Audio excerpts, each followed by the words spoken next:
Have you ever wondered how a geopolitical standoff happening thousands of miles away somehow ends up directly on your grocery receipt or, say, right there at your local gas pump?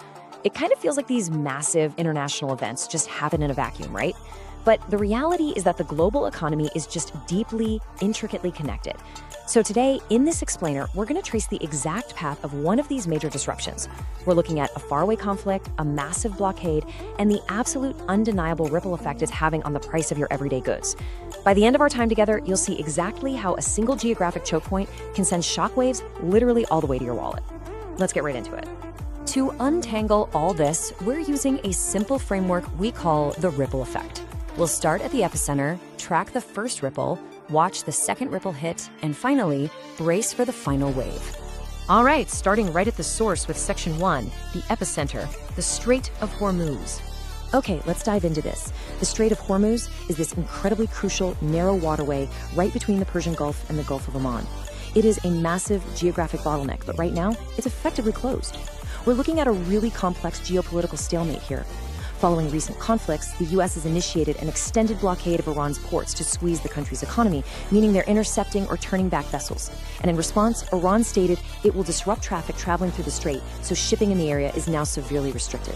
This isn't just some political disagreement on paper, It's a physical barricade on one of the most busiest maritime highways on Earth. To really grasp the gravity of this closure, consider this. 20%, literally 1/5 of the entire world's supply of oil and liquid natural gas relies on this exact passage. When this narrow stretch is blocked, 1 out of every 5 barrels of oil the world needs is just trapped.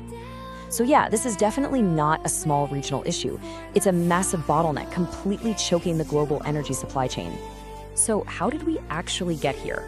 Well, this didn't happen overnight. If we trace the timeline back, it really began on February 28th with some initial strikes in the region.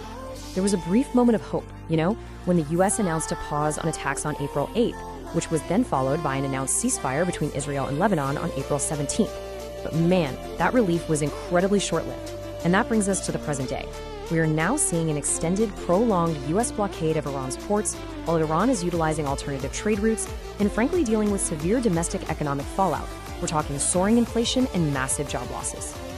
Moving from the physical geography of the blockade, let's hit section 2, the first ripple, the oil price surge.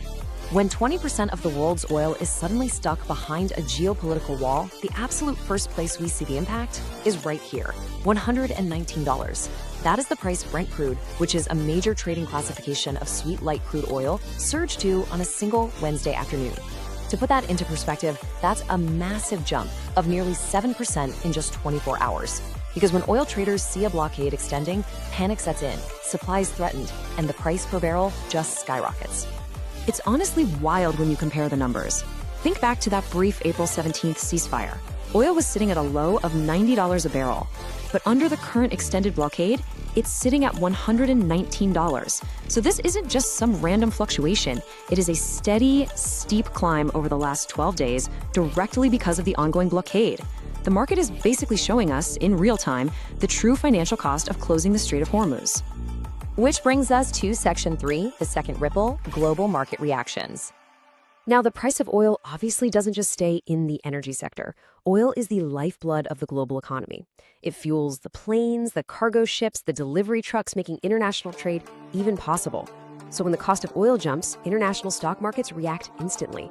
As investors digested the reality of this prolonged crisis, major markets across Europe took a significant hit. The UK's FTSE 100 dropped by 1.2% in a single afternoon. The Pan-European Stocks Index fell almost 0.7%. We saw similar swift negative reactions in France, with the CAC down 0.5% and Germany's DAX falling 0.36%. Look, investors absolutely hate uncertainty. And an extended blockade of a major global energy artery, that provides exactly the kind of instability that makes markets incredibly nervous. Kathleen Brooks, the research director at XTB, honestly sums up the market's panic perfectly. She noted that financial markets will now need to price in the prospect of a prolonged blockade. And that is a really vital shift in perspective. Wall Street and European traders are no longer looking at this as a temporary, short-term blip that's just going to resolve in a few days. Instead, they are fundamentally adjusting their economic models to prepare for long-term energy instability. And that brings us directly to you. Section 4. The final wave, the cost to consumers. We've tracked this disruption from a physical waterway in the Middle East to crude oil to the trading floors of Europe. Now, we bring this abstract macroeconomic data down to the micro level. Global leaders know exactly what's coming. In fact, energy executives, including Chevron's CEO Mike Wirth, were recently brought to the White House to meet with the president. Their explicit goal? Figure out how to limit the fallout of this conflict on American consumers. But despite these high-level meetings, the impact is already here. Over in the UK, for instance, the effects of the war are visibly hitting consumers through higher petrol and diesel prices right at the pump. The wave has officially reached the shore. And unfortunately, it doesn't just stop at the gas pump. Lindsay James, an investment strategist at Quilter, points out a pretty stark warning. She says every day that passes without a resumption of supply sees the risk of physical shortages and steeper price rises on a range of goods increasing. Think about it. Because oil is required to manufacture and transport almost everything we buy, a sustained spike in oil prices means a sustained spike in the cost of your groceries, electronics, clothing, building materials, the whole shebang. The longer the blockade lasts, the closer we get to actual physical shortages on supermarket shelves. What's truly alarming is that this ripple effect won't just wash over us and then recede quickly.